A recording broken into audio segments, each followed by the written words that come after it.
Hello everyone. Hope everyone's having a great day. Today it is time to do my mascara roundup.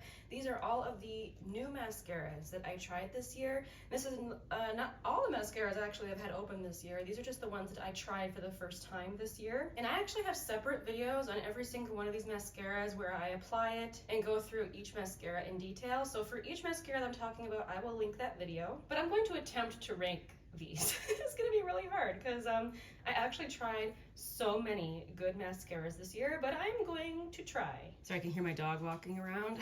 Today's tea of the day is this most delightful black tea from Tea Viber. I always try to link my tea of the day down in the description box. This particular one has a really wonderful kind of chocolatey taste to it. No added flavor, just kind of the way that the tea is, and it's delightful. All right, let's attempt to do this.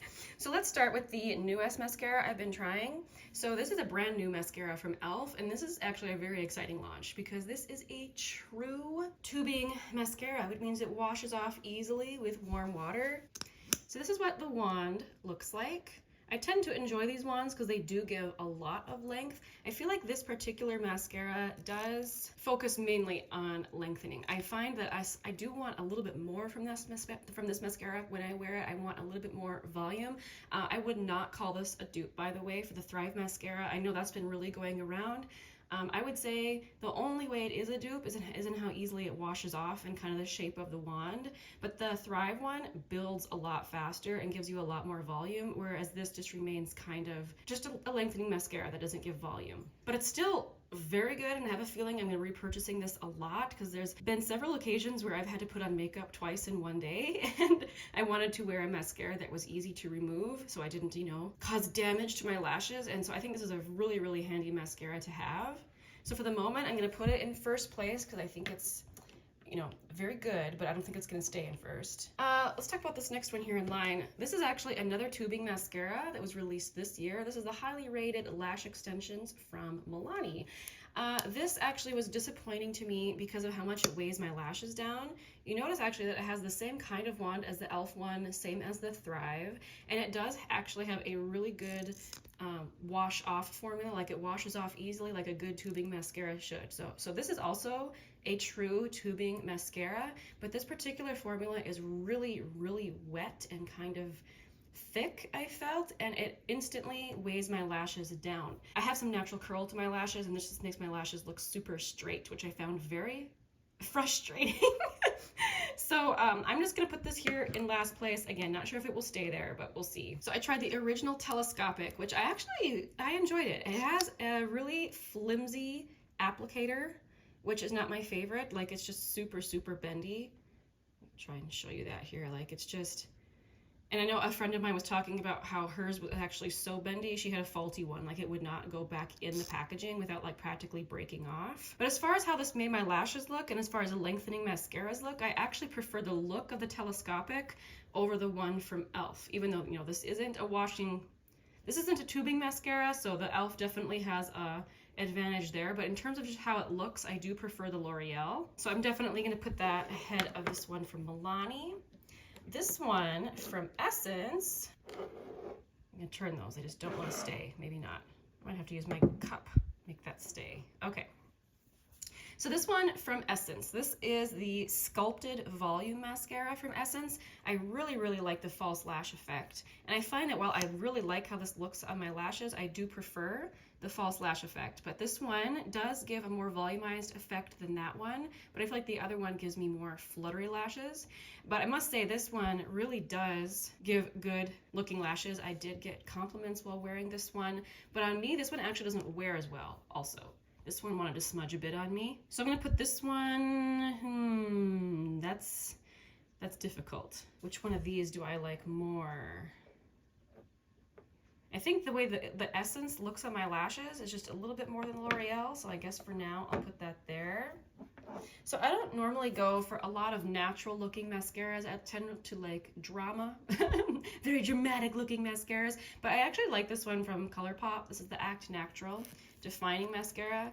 I would actually really recommend this one for someone who doesn't want a super, super dramatic mascara. They just want, you know, a generally good one that will give you nice fluttery lashes that don't look crunchy and that wears fairly well. I actually think this one from Colourpop is really good. For me, personally, I do reach for dramatic mascaras more often, but this definitely has a spot in my collection. And I think last time I ranked this, I ranked it really high. For now though, I am leaning more towards my more dramatic mascaras. So I'm putting this down here just because I like more dramatic mascaras. Just know that I think it is a very good mascara. Okay, this next one from L'Oreal, the Lash Paradise, I really like this one. This is my kind of mascara. It gives the volume and length and drama that I like without making my lashes clump together. And this is another one I get compliments when I wear it. This one gets a lot of hype, and it has over the years, and it continues to do so, and I think it's deserved. I think it's a really, really good mascara. And in comparison to some of the others, this one wears a lot better on me. It doesn't wear perfect, but better than others. So this is definitely going ahead of the one from Essence. So this one from Lottie London, I was so excited to try. So this is the Superfake mascara. This is the one that Kelly Gooch talks about all the time. So this is another one that is more of a separating and lengthening mascara, and I have to say it creates beautiful fluttery lashes. Like when I first tried it, I loved it. I could see why so many people like it, but unfortunately this one really flakes on me. It really does not want to stay. So this one is gonna go down to the bottom for me. So I like much more how this one looks on my lashes, but this one from Milani, even though I don't like how it looks, since it's a tubing mascara, it does stay. It doesn't smudge. So it's kind of like, ooh. I guess I would tend to choose the Lottie London, even though it smudges, over the highly rated. So I'll put that there. Okay, so this one is a mini from Uoma. I really don't know what's going on with this brand. I have no clue what's happening. If anyone does know, can you let me know down in the comments? I'd appreciate knowing. But this is the drugstore mascara that they made, the Uoma by Sharon. This is the Batter Boom Acte Natural volumizing mascara. This is the second mascara I've tried from Uoma, and I have to say they make great mascaras. This is obviously, you can tell from the wand, a volumizing mascara, and it is awesome. It gives really beautiful lashes, kind of similar to the Lash Paradise from L'Oreal. I would recommend it. This one wore really, really well on me up until it got old and then it started to flake. You know, common thing with mascaras. I do think I like the L'Oreal one a little bit more. I think it just wears better for me, so I am gonna put that there, I think. Okay, so now we have one from Honest Beauty, and this is one I've been raving about all year and made it into my favorites this year, and I really, really like this. So this is the Extreme Length Mascara and Lash Primer. So it does have the primer on one end. You apply it to your lashes, let it set for about 30 seconds, and then you can apply the mascara. I find the primer really lifts my lashes and it makes them stay. So again, you can tell from the wand that this is a lengthening mascara, but even though it's a lengthening mascara, I do think it gives me enough volume for my taste. It gives me those dramatic lashes that I really, really like, but since it has a really good separating wand, it just gives a beautiful fanned out mascara look. So I really, really recommend this one, and it wears very, very well for me as well. Maybe the primer helps with that. I'm really not sure. A friend of mine told me this is all she wears, so I was happy to hear that I wasn't the only one who loves this.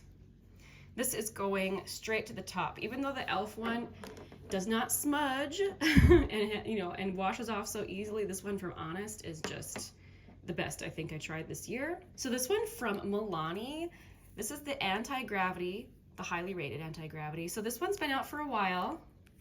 And when you first use it, this is one of those mascaras that looks like it does nothing. This one is, when you first use it, it's very disappointing, but literally give it a few weeks and then all of a sudden this becomes one of the best mascaras ever. Again, with the drama, but kind of the fluttery, not crunchy looking lashes. It's one of those mascaras that does all the things with lengthening, volumizing, and separating. It's just really, really good if you can just make it through those first 3 weeks where it does not much. So I'm gonna have to rate this one really high because I really liked how it made my lashes look, but since it does take a while to get good, I'm not gonna rate it too high. I think I'm gonna put it below Lash Paradise. Yeah, I think so. So this one from L'Oreal I reviewed early in the year, and I actually don't know if this is still around. This is the Unlimited mascara, and this is the one that has the little bendy wand like this. It's supposed to make it easier to get your small lashes, like your lower lashes in the outer corner of your eye. I think it does help a little bit. I don't think it's that impressive. Like, it doesn't help that much. A little bit gimmicky, I think. But I really, really liked this. I just had really, really good success with L'Oreal mascaras this year.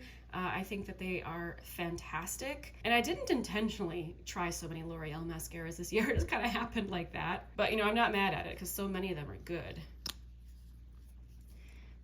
I really, really liked this one, but I definitely like the Lash Paradise more. It just gives a little bit more drama. I think I'm gonna put this one behind Lash Princess, but ahead of the Telescopic.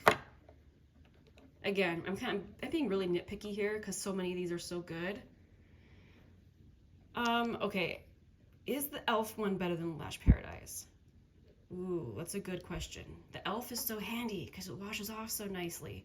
But I do far prefer how the Lash Paradise looks on me. So I'm going to do this, I think. Is that what I'm going to stick with? I think so. As I always say in ranking videos, these are always so arbitrary. If you ask me to do it again tomorrow, I might make a different choice. The only one I'm unsure about is this one from Colourpop. It's just such a good natural looking mascara that I feel like it's kind of unfair to rank it against all these other ones that give such a nice look that I prefer anyway. Well, you know, it was a great year of trying mascaras. I was definitely kind of on a journey this year. I wanted to try all these drugstore mascaras that people love, and I know I've tried some of these in the past, but I just never used to pay attention really to what I was buying. I would literally just grab a mascara from the drugstore and use it until it was completely dead. Like, I definitely didn't listen to the 3 to 6 month guidelines for mascara. And then I would try another one. I find it very frustrating. I went all those years trying mascaras, but I never really paid attention to brand or what it was. So now that I'm paying attention, I am making a video for each one. So hopefully it can be helpful to look back on. I know for myself, I'm definitely gonna look back on these mascaras so I can remember which ones I like the most. But I do have it in a playlist, and I'm planning on continuing this series next year because I've been enjoying it so much. Whenever I do these videos, I always ask if you have a very favorite mascara, make sure and let me know. I do have a running list of mascaras to try, so it may take me quite a long time to get to them all, but please do mention it if you have a favorite. Also, if you have tried these mascaras, please make sure and let people know down in the comments how it worked for you. Mascara is so personal. It's entirely possible my 2 favorites are mascaras you hate, so make sure and let people know down in the comments which ones worked for you. Maybe what kind of lash type you have as well. Thank you so much for watching. I'll see you again very soon. Bye!